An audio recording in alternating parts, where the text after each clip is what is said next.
Mobile দেখে দেখে চোখ পুরো খারাপ হয়ে যাচ্ছে এখন। সবার হচ্ছে মোবাইল, মানে বেশিরভাগ সময়টা সবার চোখটা থাকে মোবাইলের দিকে। এবার এই চোখটাকে ভালো রাখার জন্য কি করতে হবে, সকালবেলা যখন ঘুম থেকে উঠবে ঘরের কোনো রকম কোনো লাইট জ্বালাবে না বা বাইরের আলো কোনো রকম দেখবে না। তা সবার আগে হাতটাকে ভালো করে ঘষবে, মানে হাতটাকে ভালো করে ঘষে হাতটাকে গরম করবে, ভালো করে গরম করে চোখের মধ্যে দেবে, দিয়ে একটু স্টে করবে, আবার নেবে, আবার ভালো করে গরম করবে, করে ভালো করে যেন গরম হয়, হাতটা যেন ভালো গরম হয়, নিয়ে চোখের পাতায় দেবে, আবার ঘষবে, ঘষে গরম করে চোখের পাতায় দেবে। অন্তত 5বার 6বার এটা করো, করে দেখো চোখ খুব ভালো থাকে। আমাদের চোখের যে শিরা, ছোট ছোট শিরা উপশিরা আছে, ওগুলো খুব ভালো থাকে, রক্ত সঞ্চালন খুব ভালো হয়, চোখটাকে ভালো রাখে।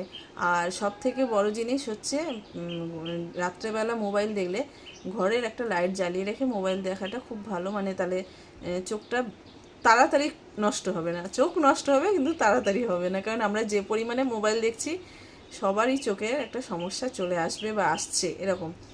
তাই চোখ ভালো রাখতে এইটা প্রত্যেক দিন সকালবেলা ঘুম থেকে, মানে বিছানা থেকে নামার আগে এটা করে নিয়ে তারপর নামো, খুব ভালো, মানে ভালো করে ঘষবে, দিয়ে এটা করে দেখো, খুব ভালো উপকার পাবে।